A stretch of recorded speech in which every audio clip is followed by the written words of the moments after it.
Namibia, officially the Republic of Namibia, is a country in southern Africa. Its western border is the Atlantic Ocean. It shares land borders with Angola and Zambia to the north, Botswana to the east and South Africa to the east and south.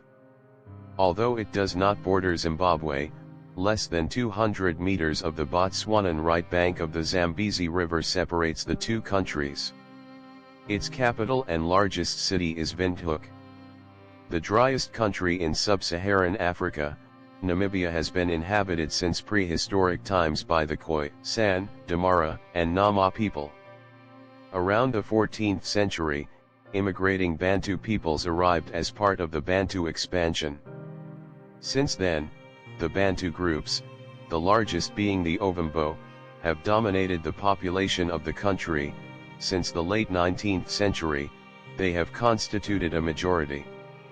With a population of 3,022,401 people today, Namibia is one of the most sparsely populated countries in the world. In 1884, the German Empire established rule over most of the territory, forming a colony known as German Southwest Africa. Between 1904 and 1908, German troops waged a punitive campaign against the Herero and Nama, which escalated into the first genocide of the 20th century. German rule ended during the First World War with a 1915 defeat by South African forces. In 1920, after the end of the war, the League of Nations mandated administration of the colony to South Africa. From 1948, with the National Party elected to power, this included South Africa applying apartheid to what was then known as Southwest Africa. In the later 20th century, uprisings and demands for political representation by native African political activists seeking independence resulted in the United Nations assuming direct responsibility over the territory in 1966, but the country of South Africa maintained de facto rule. In 1973, the UN recognized the Southwest Africa Peoples Organization as the official representative of the Namibian people. Namibia gained independence from South Africa on March 21, 1990, following the Namibian War of Independence. However, Walvis Bay and the Penguin Islands remained under South African control until 1994. Namibia is a stable parliamentary democracy. Agriculture, tourism, and the mining industry, including mining for gem diamonds, uranium, gold, silver and base metals, form the basis of its economy, while the manufacturing sector is comparatively small. Despite significant GDP growth since its independence, poverty and inequality remain significant in the country. 40.9% of the population is affected by multidimensional poverty, and more than 400,000 people continue to live in informal housing. Income disparity in the country is one of the world's highest, with a Gini coefficient of 59.1 in 2015. Namibia is a member state of the United Nations, the Southern African Development Community, the African Union and the Commonwealth of Nations. History. Pre-colonial period. The dry lands of Namibia have been inhabited since prehistoric times by the San, Damara, and Nama. For thousands of years, the Khoisan peoples of southern Africa maintained a nomadic life, the Khoi as pastoralists and the San people as hunter-gatherers. Around the 14th century, immigrating Bantu people began to arrive during the Bantu expansion from Central Africa. From the late 18th century onward, Oorlam people from Cape Colony crossed the Orange River and moved into the area that today is southern Namibia. Their encounters with the nomadic Nama tribes were largely peaceful. They received the missionaries accompanying the Oorlam very well, granting them the right to use waterholes and grazing against an annual payment. On their way further north, however, the Oorlam encountered clans of the Ova Herero at Windhoek, Gobabis, and Okahandja, who resisted their encroachment. The Nama Herero War broke out in 1880, with hostilities ebbing only after the German Empire deployed troops to the contested places and cemented the status quo among the Nama, Orlam, and Herero. In 1878, the Cape of Good Hope, then a British colony, annexed the port of Walvis Bay and the offshore Penguin Islands. These became an integral part of the new Union of South Africa at its creation in 1910. The first Europeans to disembark and explore the region were the Portuguese navigators Diogo Cao in 1485 and Bartolomeu Dias in 1486, but the Portuguese did not try to claim the area. Like most of the interior of sub-Saharan Africa, Namibia was not extensively explored by Europeans until the 19th century. At that time traders and settlers came principally from Germany and Sweden. In 1870, Finnish missionaries came to the northern part of Namibia to spread the Lutheran religion among the Ovambo and Kavango people. In the late 19th century, Doorsland trekkers crossed the area on their way from the Transvaal to Angola. Some of them settled in Namibia instead of continuing their journey. German rule. Namibia became a German colony in 1884 under Otto von Bismarck to forestall perceived British encroachment and was known as German Southwest Africa. The Palgrave Commission by the British governor in Cape Town determined that only the natural deep-water harbour of Walvis Bay was worth occupying and thus annexed it to the Cape Province of British South Africa. In 1897, a rinderpest epidemic caused massive cattle die-offs of an estimated 95% of cattle in southern and central Namibia. In response, the German colonizers set up a veterinary cordon fence known as the Red Line. In 1907 this fence then broadly defined the boundaries for the first police zone. From 1904 to 1907, the Herero and the Namakwa took up arms against ruthless German settlers. In a calculated punitive action by the German settlers, government officials ordered the extinction of the natives in the Ova Herero and Namakwa genocide.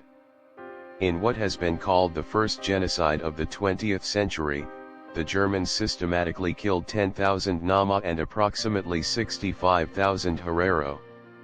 The survivors, when finally released from detention, were subjected to a policy of dispossession, deportation, forced labor, racial segregation, and discrimination in a system that in many ways foreshadowed the apartheid established by South Africa in 1948. Most Africans were confined to so-called native territories, which under South African rule after 1949 were turned into homelands. Some historians have speculated that the downfall of the Herero in Namibia was a model for the Nazis in the Holocaust. The memory of what happened under German rule has contributed to shape the ethnic identity in independent Namibia and has kept its significance in today's relations with Germany. The German Minister for Development Aid apologized for the Namibian genocide in 2004. However, the German government distanced itself from this apology. Only in 2021 did the German government acknowledge the genocide and agreed to pay €1.1 billion over 30 years in community aid. South African Mandate. During World War I, South African troops under General Louis Botha occupied the territory and deposed the German colonial administration. The end of the war and the Treaty of Versailles resulted in Southwest Africa remaining a possession of South Africa, at first as a League of Nations mandate, until 1990. The mandate system was formed as a compromise between those who advocated for an Allied annexation of former German and Ottoman territories and a proposition put forward by those who wished to grant them to an international trusteeship until they could govern themselves. It permitted the South African government to administer Southwest Africa until that territory's inhabitants were prepared for political self-determination. South Africa interpreted the mandate as a veiled annexation and made no attempt to prepare Southwest Africa for future autonomy. As a result of the Conference on International Organization in 1945, the League of Nations was formally superseded by the United Nations and former League mandates by a trusteeship system. Article 77 of the United Nations Charter stated that UN trusteeship shall apply to territories now held under mandate. Furthermore, it would be a matter of subsequent agreement as to which territories in the foregoing territories will be brought under the trusteeship system and under what terms. The UN requested all former League of Nations mandates be surrendered to its Trusteeship Council in anticipation of their independence. South Africa declined to do so and instead requested permission from the UN to formally annex Southwest Africa, for which it received considerable criticism. When the UN General Assembly rejected this proposal, South Africa dismissed its opinion and began solidifying control of the territory. The UN General Assembly and Security Council responded by referring the issue to the International Court of Justice, which held a number of discussions on the legality of South African rule between 1949 and 1966. South Africa began imposing apartheid, its codified system of racial segregation and discrimination, on Southwest Africa during the late 1940s. Black Southwest Africans were subject to pass laws, curfews, and a host of residential regulations that restricted their movement. Development was concentrated in the southern region of the territory adjacent to South Africa, known as the Police Zone, where most of the major settlements and commercial economic activity were located. Outside the Police Zone, indigenous peoples were restricted to theoretically self-governing tribal homelands. During the late 1950s and early 1960s, the accelerated decolonization of Africa and mounting pressure on the remaining colonial powers to grant their colonies self-determination resulted in the formation of nascent nationalist parties in Southwest Africa. Movements such as the Southwest African National Union and the Southwest African People's Organization advocated for the formal termination of South Africa's mandate and independence for the territory. In 1966, following the ICJ's controversial ruling that it had no legal standing to consider the question of South African rule, SWAPO launched an armed insurgency that escalated into part of a wider regional conflict known as the South African Border War. In 1971, Namibian contract workers led a general strike against the contract system and in support of independence. Some of the striking workers would later join SWAPO's plan as part of the South African Border War. Independence. As SWAPO's insurgency intensified, South Africa's case for annexation in the international community continued to decline. The UN declared that South Africa had failed in its obligations to ensure the moral and material well-being of Southwest Africa's indigenous inhabitants, and had thus disavowed its own mandate. On June 12, 1968, the UN General Assembly adopted a resolution proclaiming that, in accordance with the desires of its people, Southwest Africa be renamed Namibia. United Nations Security Council Resolution 269, adopted in August 1969, declared South Africa's continued occupation of Namibia illegal. In recognition of this landmark decision, SWAPO's armed wing was renamed the People's Liberation Army of Namibia. Namibia became one of several flashpoints for Cold War proxy conflicts in southern Africa during the latter years of the Plan insurgency. The insurgents sought out weapons and sent recruits to the Soviet Union for military training. As the Plan war effort gained momentum, the Soviet Union and other sympathetic states such as Cuba continued to increase their support, deploying advisors to train the insurgents directly as well as supplying more weapons and ammunition.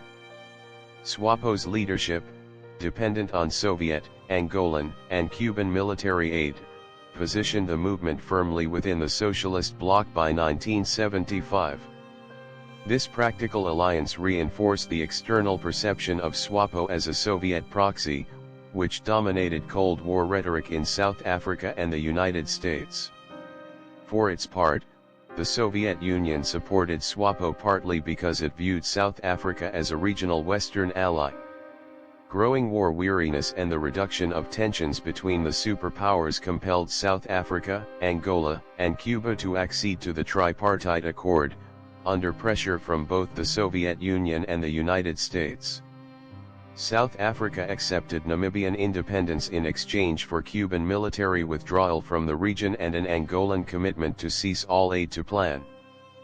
Plan and South Africa adopted an informal ceasefire in August 1988, and a United Nations Transition Assistance Group was formed to monitor the Namibian peace process and supervise the return of refugees. The ceasefire was broken after Plan made a final incursion into the territory, possibly as a result of misunderstanding UNTAG's directives, in March 1989. A new ceasefire was later imposed with the condition that the insurgents were to be confined to their external bases in Angola until they could be disarmed and demobilized by UNTAG. By the end of the 11-month transition period, the last South African troops had been withdrawn from Namibia, all political prisoners granted amnesty, racially discriminatory legislation repealed, and 42,000 Namibian refugees returned to their homes.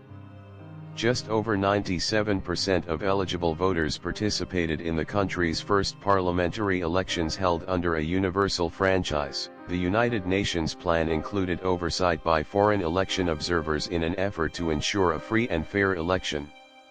SWAPO won a plurality of seats in the Constituent Assembly with 57% of the popular vote. This gave the party 41 seats, but not a two-thirds majority, which would have enabled it to draft the constitution on its own. The Namibian constitution was adopted in February 1990. It incorporated protection for human rights and compensation for state expropriations of private property and established an independent judiciary, legislature, and an executive presidency. The country officially became independent on March 21, 1990. Sam Nujoma was sworn in as the first president of Namibia at a ceremony attended by Nelson Mandela of South Africa, who had been released from prison the previous month, and representatives from 147 countries, including 20 heads of state. In 1994, shortly before the first multiracial elections in South Africa, that country ceded Walvis Bay to Namibia. After independence. Since independence, Namibia has completed the transition from white minority apartheid rule to parliamentary democracy. Multi-party democracy was introduced and has been maintained, with local, regional and national elections held regularly. Several registered political parties are active and represented in the National Assembly, although the SWAPO has won every election since independence. The transition from the 15-year rule of President Nujoma to his successor Hifikepunye Pohamba in 2005 went smoothly. Since independence, the Namibian government has promoted a policy of national reconciliation. It issued an amnesty for those who fought on either side during the Liberation War. The civil war in Angola spilled over and adversely affected Namibians living in the north of the country. In 1998, Namibia Defense Force troops were sent to the Democratic Republic of the Congo as part of a Southern African Development Community contingent. In 1999, the national government quashed a secessionist attempt in the northeastern Caprivi Strip. The Caprivi conflict was initiated by the Caprivi Liberation Army, a rebel group led by Ms. Hakemuyango. It wanted the Caprivi Strip to secede and form its own society. In December 2014, Prime Minister Hage Geingob, the candidate of ruling SWAPO, won the presidential elections, taking 87% of the vote. His predecessor, President Hifikepunye Pohamba, also of SWAPO, had served the maximum 2 terms allowed by the Constitution. In December 2019, President Hage Geingob was re-elected for a second term, taking 56% of the vote. On February 4, 2024, President Hage Geingob died and he was immediately succeeded by Vice President Nangolo Mbumba as new President of Namibia. Communal wildlife conservancies. Namibia is one of few countries in the world to specifically address conservation and protection of natural resources in its constitution. Article 95 states, "The state shall actively promote and maintain the welfare of the people by adopting international policies aimed at the following: maintenance of ecosystems, essential ecological processes, and biological diversity of Namibia, and utilization of living natural resources on a sustainable basis for the benefit of all Namibians, both present and future." In 1993, Namibia's newly formed government received funding from the United States Agency for International Development through its Living in a Finite Environment project. The Ministry of Environment and Tourism, with financial support from organizations such as USAID, Endangered Wildlife Trust, WWF, and Canadian Ambassadors Fund, together form a community-based natural resource management support structure. The project's main goal is to promote sustainable natural resource management by giving local communities rights to wildlife management and tourism. Wildlife. Namibia has various species of wildlife including the wild dog, dik-dik, and critically endangered black rhino. There are 200 terrestrial mammal species, 645 bird species and 115 fish species. Government and politics. Namibia is a unitary semi-presidential representative democratic republic. The President of Namibia is elected to a 5-year term and is both the head of state and the head of government. All members of the government are individually and collectively responsible to the legislature. The Constitution of Namibia outlines the following as the organs of the country's government. Executive. Executive power is exercised by the President and the government. Legislature. Namibia has a bicameral parliament with the National Assembly as lower house, and the National Council as the upper house. Judiciary. Namibia has a system of courts that interpret and apply the law in the name of the state. While the Constitution envisaged a multi-party system for Namibia's government, the SWAPO party has been dominant since independence in 1990. According to 2023 VDEM democracy indices, Namibia is ranked 66th electoral democracy worldwide and 8th electoral democracy in Africa. Foreign relations. Namibia has a largely independent foreign policy, with persisting affiliations with states that aided the independence struggle, including Cuba. With a small army and a fragile economy, the Namibian government's principal foreign policy concern is developing strengthened ties within the Southern African region. A member of the Southern African Development Community, Namibia is a vocal advocate for greater regional integration. It became the 160th member of the UN on April 23, 1990. On its independence, it became the 50th member of the Commonwealth of Nations. Military. In 2023, the Global Firepower Index reported that Namibia's military is ranked as one of the weakest in the world, at 123rd out of 145 countries. Among 34 African countries, Namibia is also poorly ranked at the 28th position. Despite this, government spending for the Ministry of Defense stood at $5,885 million.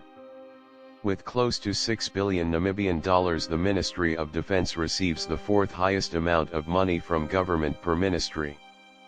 Namibia does not have any enemies in the region, though it has been involved in various disputes regarding borders and construction plans. The Namibian constitution defines the role of the military as defending the territory and national interests. Namibia formed the Namibian Defense Force, comprising former enemies in a 23-year bush war, the People's Liberation Army of Namibia and Southwest African Territorial Force. The British government formulated the plan for integrating these forces and began training the NDF, which consists of a small headquarters and 5 battalions. The United Nations Transitional Assistance Group Kenyan Infantry Battalion remained in Namibia for 3 months after independence to help train the NDF and to stabilize the north. According to the Namibian Defense Ministry, enlistments of both men and women will number no more than 7,500. The chief of the Namibian Defense Force is Air Vice Marshal Martin Kambula with effect from April 1, 2020. In 2017, Namibia signed the UN Treaty on the Prohibition of Nuclear Weapons. Administrative divisions. Namibia is divided into 14 regions which are subdivided into 121 constituencies. The administrative division of Namibia is tabled by delimitation commissions and accepted or declined by the National Assembly. Since State Foundation for Delimitation Commissions have delivered their work, the last one in 2013 under the chairmanship of Judge Alfred Sibalika. The most urbanized and economically active regions are the Kamas and Erongo region, with Kamas home to the capital, Windhoek, and Erongo home to Walvis Bay and Swakopmund. The table below shows statistics from the 2022 Namibia Population and Housing Census.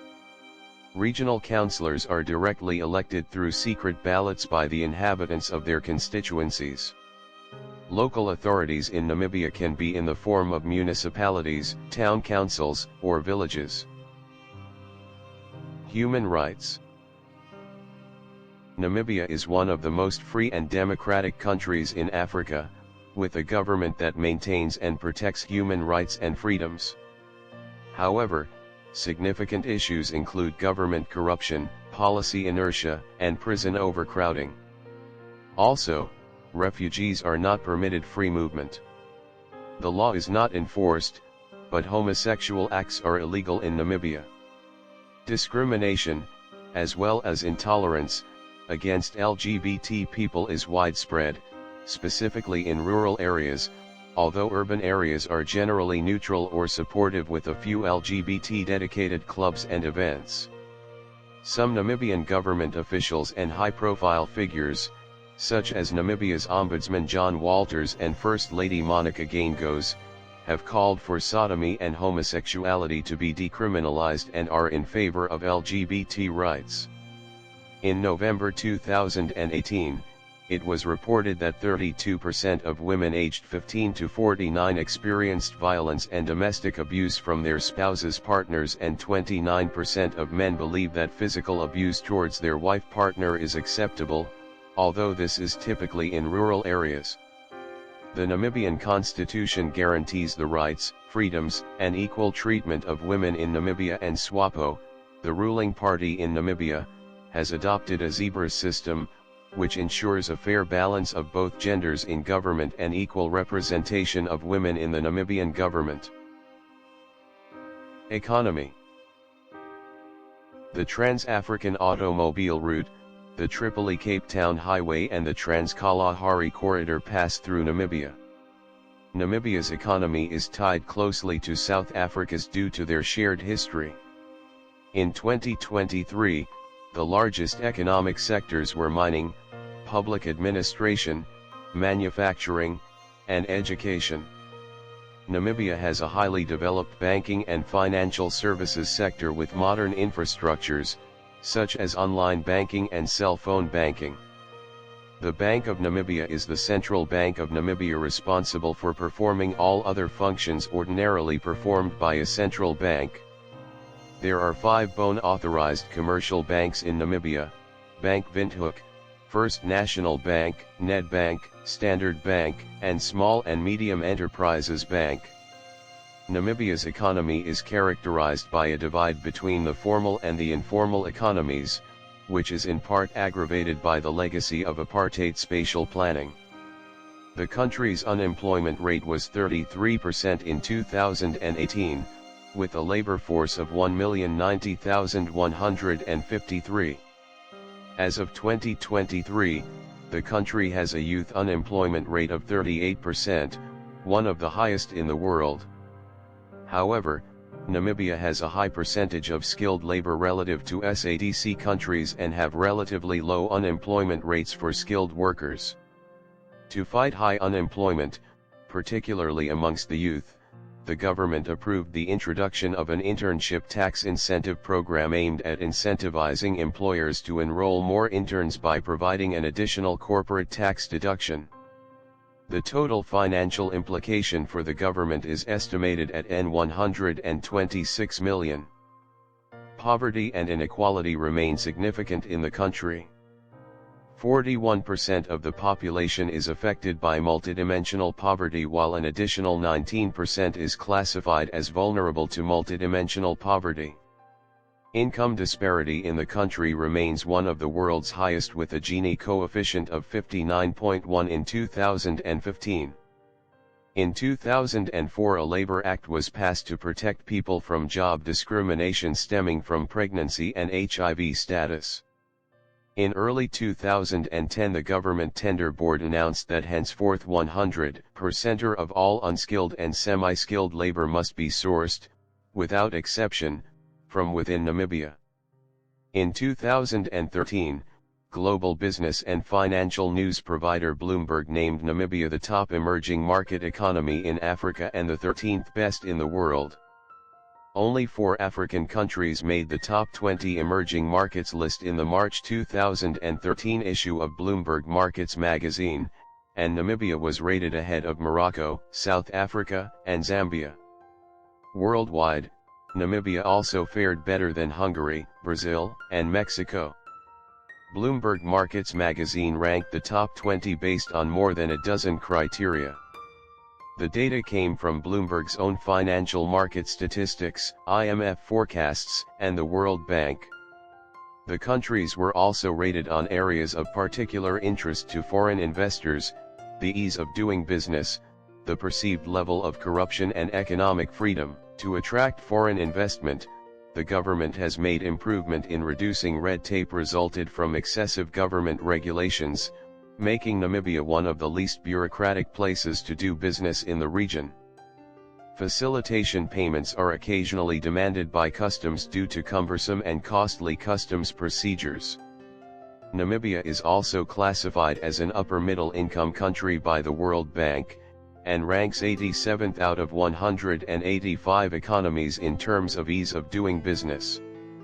The cost of living in Namibia is slightly above average because most goods, including cereals, need to be imported. Its capital city, Windhoek, is the 150th most expensive place in the world for expatriates to live. Taxation in Namibia includes personal income tax, which is applicable to the total taxable income of an individual. All individuals are taxed at progressive marginal rates over a series of income brackets. Tax in Namibia is less than South African tax at monthly incomes greater than N$58,754, with the country's effective tax rates typically plateauing at a maximum of 31%, while South Africa's plateaus at 37%. This makes it favorable for wealthy South Africans to migrate to Namibia given their similar cost of living, cultures, and socio-economic factors. In 2023, the government stated in the national midterm budget that personal income tax will be reduced, increasing the minimum taxable income from N50,000 to N100,000 and reducing taxable income in higher brackets as well. The value-added tax is applicable to most of the commodities and services, except for staple goods such as bread. Despite the remote nature of much of the country, Namibia has seaports, airports, highways, well-maintained roads, infrastructure, and railways. It is an important regional transportation hub for its seaports and trade with landlocked neighboring countries. The Central Plateau already serves as a transportation corridor from the more densely populated north to South Africa, the source of 4/5 of Namibia's imports. Agriculture. About half of the population depends on agriculture for its livelihood, but Namibia must still import some of its food. Although per capita GDP is 5 times the per capita GDP of Africa's poorest countries, The majority of Namibia's people live in rural areas and have a subsistence way of life. Namibia has one of the highest rates of income inequality in the world, due in part to the fact that there is an urban economy and a more rural cashless economy. The inequality figures thus take into account people who do not actually rely on the formal economy for their survival. Although arable land accounts for less than 1% of Namibia, nearly half of the population is employed in agriculture. About 4,000 commercial farmers own almost half of Namibia's arable land. The United Kingdom offered about 180,000 in 2004 to help finance Namibia's land reform process, as Namibia plans to start expropriating land from white farmers to resettle landless black Namibians. Germany has offered €1.1 billion in 2021 over 30 years in reparations for the genocides in the early 20th century, but the money will go towards infrastructure, healthcare, and training programs, not land reform. An agreement has been reached on the privatization of several more enterprises in coming years, with hopes that this will stimulate much-needed foreign investment, but reinvestment of environmentally derived capital has hobbled Namibian per capita income. One of the fastest growing areas of economic development in Namibia is the growth of wildlife conservancies. Mining and electricity. Providing 25% of Namibia's revenue, mining is the single most important contributor to the economy. Namibia is the fourth largest exporter of non-fuel minerals in Africa and was the world's fourth largest producer of uranium. There have been significant investment in uranium mining, and Namibia planned to become the largest exporter of uranium by 2015. However, as of 2019, Namibia continued to produce 750 tons of uranium annually, making it a smaller than average exporter in the competitive world market. Rich alluvial diamond deposits make Namibia a primary source for gem-quality diamonds. While Namibia is known predominantly for its gem diamond and uranium deposits, a number of other minerals are extracted industrially, such as lead, tungsten, gold, tin, fluorspar, manganese, marble, copper, and zinc. There are offshore gas deposits in the Atlantic Ocean that are planned to be extracted in the future. According to the Diamond Investigation, a book about the global diamond market, from 1978, De Beers, the largest diamond company, bought most of the Namibian diamonds, and would continue to do so, because whatever government eventually comes to power, they will need this revenue to survive. Although much of the world's diamond supply comes from what have been called African blood diamonds, Namibia has managed to develop a diamond mining industry largely free of the kinds of conflict, extortion, and murder that have plagued many other African nations with diamond mines. This has been attributed to political dynamics, economic institutions, grievances, political geography, and the effects of neighborhoods, and is the result of a joint agreement between the government and De Beers that has led to a taxable base, strengthening state institutions. Estimates updated in 2022 suggest that 2 exploration wells in the offshore Orange Basin could hold 2 and 3 billion barrels of oil, respectively. The expected revenue could transform Namibia's domestic economy and facilitate sustainable development goals.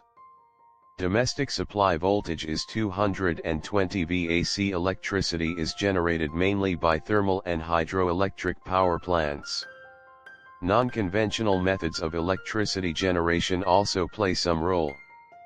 Encouraged by the rich uranium deposits, in 2010 the Namibian government planned to erect its first nuclear power station by 2018. Uranium enrichment was also envisaged to take place locally. Tourism. Tourism is a major contributor to Namibia's GDP, creating tens of thousands of jobs directly or indirectly and servicing over 1 million tourists per year. The country is a prime destination in Africa and is known for ecotourism, which features Namibia's extensive wildlife. There are many lodges and reserves to accommodate ecotourists. Sport and trophy hunting is also a large and growing component of the Namibian economy, accounting for 14% of total tourism in the year 2000, or $19.6 million, with Namibia boasting numerous species sought after by international sport hunters. In addition, extreme sports such as sandboarding, skydiving and 4x4ing have become popular, and many cities have companies that provide tours. The most visited places include the capital city of Windhoek, Caprivi Strip, Fish River Canyon, Sossusvlei, the Skeleton Coast Park, Sesriem, Etasha Pan, and the coastal towns of Swakopmund, Walvis Bay and Lüderitz. Windhoek plays a very important role in Namibia's tourism due to its central location and close proximity to Hosea Kudako International Airport. According to the Namibia Tourism Exit Survey, which was produced by the Millennium Challenge Corporation for the Namibian Directorate of Tourism, 56% of all tourists visiting Namibia in 2012-13 visited Windhoek. Many of Namibia's tourism-related parastatals and governing bodies such as Namibia Wildlife Resorts and the Namibia Tourism Board, as well as Namibia's tourism-related trade associations such as the Hospitality Association of Namibia, are headquartered in Windhoek. There are also a number of notable hotels in Windhoek, such as Windhoek Country Club Resort, and some international hotel chains, such as Hilton Hotels and Resorts. Demographics. Namibia has the second lowest population density of any sovereign country, after Mongolia. In 2017 there were on average 3 people per km2. The total fertility rate in 2015 was 3.47 children per woman according to the UN, which is lower than the average TFR in sub-Saharan Africa of 5. Namibia conducts a census every 10 years. After independence, the first population and housing census was carried out in 1991, further rounds followed in 2001, 2011, and 2023. The data collection method is to count every person resident in Namibia on the census reference night, wherever they happen to be. This is called the de facto method. For enumeration purposes, the country is demarcated into 4,042 enumeration areas. These areas do not overlap with constituency boundaries to get reliable data for election purposes as well. The 2011 population and housing census counted 2,113,077 inhabitants. Between 2001 and 2011 the annual population growth was 1.5%, down from 2.5% in the previous 10-year period. In 2023, the Namibia Statistics Agency conducted another census, with results expected to be released early 2024. Ethnic groups. The majority of the Namibian population is of Bantu-speaking origin, mostly of the Ovambo ethnicity, which forms about half of the population, residing mainly in the north of the country, although many are now resident in towns throughout Namibia. Other ethnic groups are the Herero and Himba people, who speak the related Herero language, and the Damara, who, like the Nama, speak Khoekhoe. In addition to the Bantu majority, there are large groups of Khoisan such as Nama and San, who are descendants of the original inhabitants of southern Africa. The country also contains some descendants of refugees from Angola.